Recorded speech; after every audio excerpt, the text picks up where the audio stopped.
안녕하십니까. 이성수의 증시 토크입니다. 자, 하반기 증시를 맞이하면서, 자, 하반기에는 정말 이를 악물고 마음의 준비가 필요하다라고 말씀드렸는데, 좀 시장 상황이 우호적으로 흘러가지 않다 보니, 마음이 무겁긴 합니다. 자, 그런데요, 여러 가지 재료들로 인해서 시장의 부담 요인이, 계속 이어지고 있는데, 자, 여름 증시에서, 제법 굵은 수급상의 재료가 하나 또 기다리고 있습니다. 이거 안 좋은 이야기만 계속 드리다 보니까, 이거 뭐 시장이 이러다 큰일 나는 거 아닌가? 그렇게 생각하실 수 있는데요. 저의 이야기는 끝까지 들어보셔야만 합니다. 저의 논조는 부정적인 부분이 아니에요. 이 재료가 눈앞으로 본다면 뭔가 좀 부담스러운 재료일 수 있습니다만, 그 안에서 다른 관점을 찾아볼 수가 있습니다. 그 이슈는 무엇이냐? 바로 대주주 양도세 10억 원 기준. 바로 그것입니다. 자, 대주주 양도세 기준 관련해 가지고는 작년 추석 정도, 그때 당시 좀 난리가 났었죠. 금융투자소득세 관련한 이슈가 있었고, 연말로 갈수록 기재부가 얼렁뚱땅 2020년 연말 기준 대주주 양도세 기준 3억 원으로 하향하려다가 우리 개인 투자자분들이 얘네들 왜 이래? 하면서 투쟁.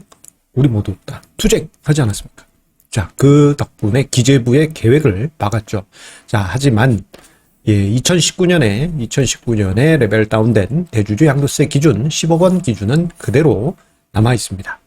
자, 그런데 대주주 양도세 기준이 저렇게 남아 있게 되면요, 시장에 어떤 특징이 나타나게 되냐면 연말로 가면 갈수록 저 대주주 양도세 기준에 해당되는 투자자분들이 시장에 잠재적인 매물을 쏟아내게 됩니다.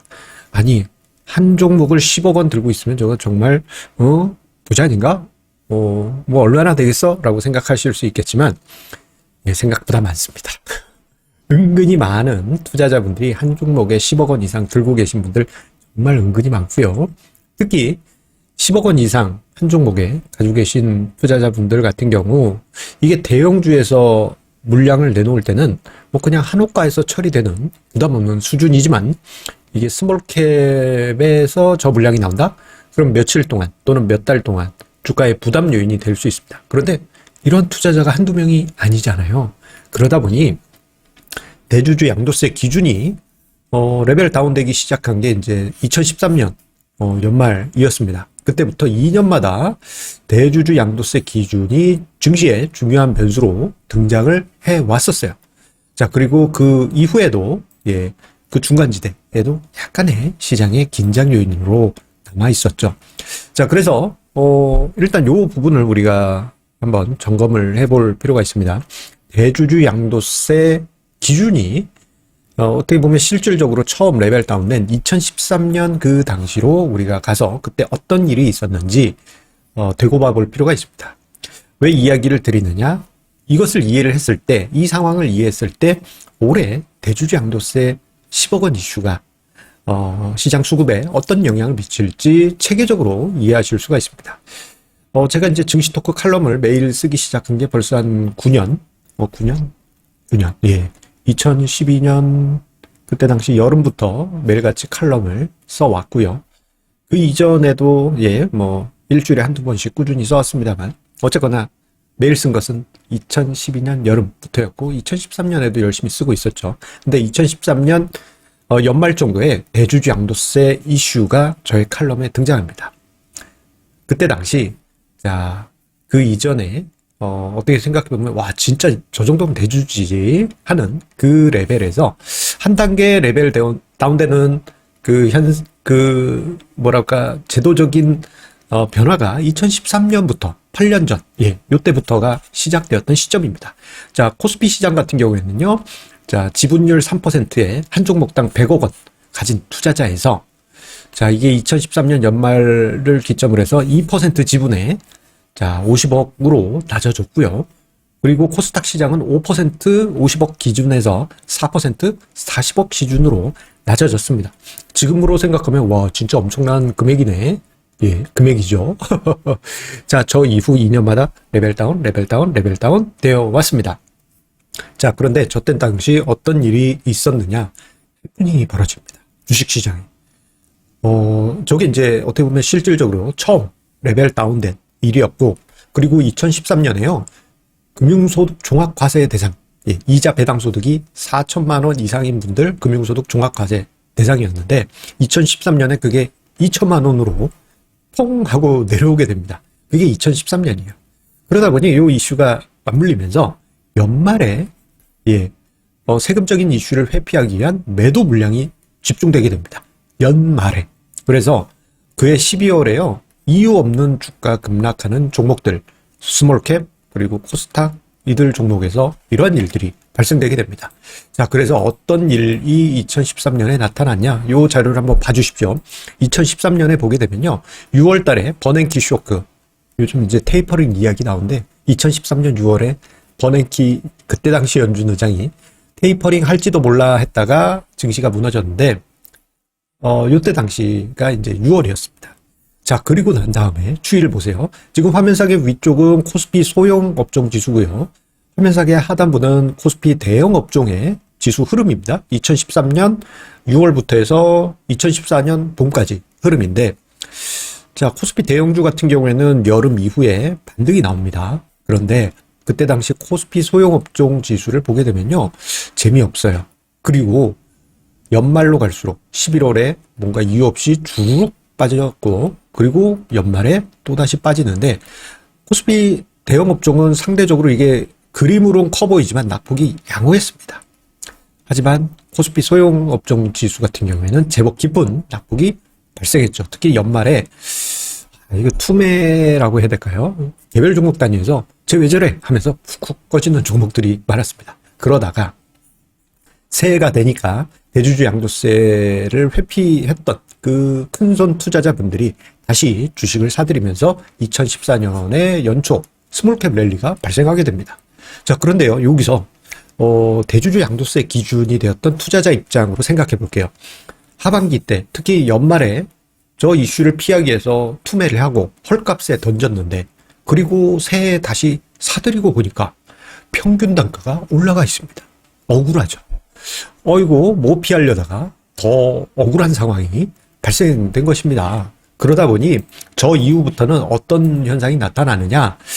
자, 이제 한번 학습을 했어요. 연말에 몰아서 다 팔면 나만 파는 게 아니고 옆집에 다른 큰손, 뒷집에 다른 큰손, 쟤네들도 같이 파니까 우리 다 같이 피보는구나. 이것을 경험하게 됩니다. 그래서 그 다음 연도부터는 좀 뭐랄까 연말에 집중하지 않고요. 좀 모르는 대주주 양도세 대상은 뭐 연말에 팔겠지만 좀 그래도 학습한 경험을 한 대주주 양도세 대상 투자자들은 좀 뭔가 손을 쓸 것을 시기적으로 분산을 쭉 시켜놓습니다. 그래서 여기 보시게 되면 2013년에 소형업종 지수와 코스닥 지수의 상대 수익률을 보시면 2013년에 따봉, 2013년 상반기에 따봉이었다가 하반기에 so bad 한 상황이 발생했고 2014년 상반기에 또 따봉 나왔는데 하반기에 배드가 아니고 그런 대로 괜찮아.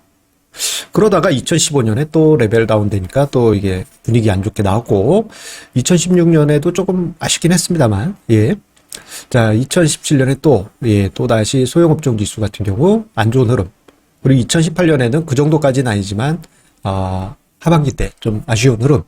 그리고 2019년에 또 레벨 다운 됐을 때는 제법 깊게 쑥 밀리는 모습이 나타납니다. 그래서 전체적인 모습을 보게 되면요. 대주주 양도세 기준이 레벨 다운된 해에는 스몰캡의 상대적인 부진이 하반기에 제법 크게 발생했다가 그 다음에는 학습 효과가 있다 보니까 상대적으로 그 전년도보다는 충격 정도가 약화되게 됩니다. 그런데 2019년에 레벨 다운되고 지금 3년째 됐어요. 2019, 20, 21. 대주주 양도세 기준 10억 원으로 하향되고 3년째 되는 해이기 때문에 자, 학습이 많이 되어 있겠죠. 자, 학습이 많이 되어 있기 때문에 연말에 몰아서 매도하기보다는 좀 하반기 전체적으로 대주주 양도세를 미리미리 회피하는 어떤 조치들이 개인 투자자분들 사이에서 있을 수 있습니다. 특히 올해 상반기에 스몰캡 강세가 어마어마했잖아요. 코스피 소형업종 지수가 30% 가까이 상승. 코스피 종합주가 지수 10% 정도만 상승. 거의 3배 가까운 상승률을 기록했습니다. 분명 은근히 많은 개인 투자자분들이 한 종목에 10억 원 이상 가지신 분들 분명 많으실 것입니다. 자, 그런데 그분들이 연말에 와장창 팔면 예전에 봤더니 이거 좀 안 좋았던 그런 게 있네. 그런 거 아시고, 그리고 저 정도 규모가 되면요, 증권사에 이제 좀 이제 전담 직원분들이 그래도 조언을 해주시고 합니다. 자, 연말에 몰아서 파시면 조금 이제 2013년에 이런 케이스도 있었습니다. 안 좋습니다. 그런 거 이제 듣고 나면 조금 빨리 액션을 취할 수 있겠죠. 그렇다면 하반기 전체에 매물이 고르게 퍼질 가능성이 있겠고, 그리고 특히 제 생각에는 여름부터, 그러니까 이번 달부터 해서 8월까지 미리미리 좀 대비를 하지 않을까 싶습니다. 예전에는 연말에 집중되었다가 좀 매도 물량으로 인해서 억울한 상황이 벌어져서 그러니까 가을 증시 때 좀 매도하는 분위기가 있었는데 그게 조금 더 앞서갈 수도 있는 것이죠. 그래서 이런 이야기도 드리곤 합니다. 투자자분들 중에 보면요, 연초에 이제 투자해서 가을 정도에 수확하듯이 수익을 확정 짓는 그러한 투자자분들이 은근히 많아요. 그러한 부분, 저는 뭐 햅쌀이 나올 쯤 그렇게 이제 표현하기도 하는데, 자, 그때가 아마 이번 8월이 피크가 아닐까 싶습니다. 자, 이렇게 이야기 드리면, 와, 이거 여름장 큰일 났구나. 개별 종목 난리 났구나. 이렇게 걱정하실 수 있는데요. 자, 우리가 여기서 한 가지 생각을 해보겠습니다. 자, 이러한 현상, 어떤 제도적인 문제로 인해서 그것을 회피하기 위해서 뭐 매물을 던지고 그로 인해서 주가가 빠졌다? 그러면 이거는 어떻게 보면 비이성적 주식시장이죠. 이 과정에서 좋은 종목도 제도적인 문제로 인해서 투매를 하기 때문에 비이성적인 주식시장이 만들어지게 됩니다. 자, 그 비이성적인 주식시장, 그것은 한편으로는 엄청난 기회를 만들어주게 되는 것이죠. 그래서 저는 이렇게 이야기를 결론적으로 내려드리고 싶습니다. 자, 여름 시장, 하필이면 또 올해 여름은 또 폭염이에요. 자, 사막에 그 뜨거운 태양처럼 막 힘듭니다. 자, 그로 인해서 증시가 좀 조정을 받기도 하고, 이 과정에서 대주주 양도세 물량 나오면서 개별 종목에서 이유 없이 그냥 훅훅 꺼지는 일들이 발생한다 한다면, 뭐 여름 정도, 그러니까 8월 정도까지 그런 현상이 깊게 나왔다 한다면요, 오히려 대주주 양도세 대상 되시는 그분들께서 우리 일반 개인 투자자분들께 내려주시는 하나의 기회가 아닐까, 저는 그렇게 생각합니다. 그래서 저는 반갑게 이 과정을 좀 힘들지만 이겨 나가도록 하겠습니다. 자, 오늘 제가 드리는 이야기 이해를 하신다면요, 시장에 어떤 시점이 중요한 의미를 갖는 터닝 포인트가 될지 마음속으로 그려보실 수 있겠습니다. 자, 오늘도 증시 토크 함께 해주셔서 감사합니다.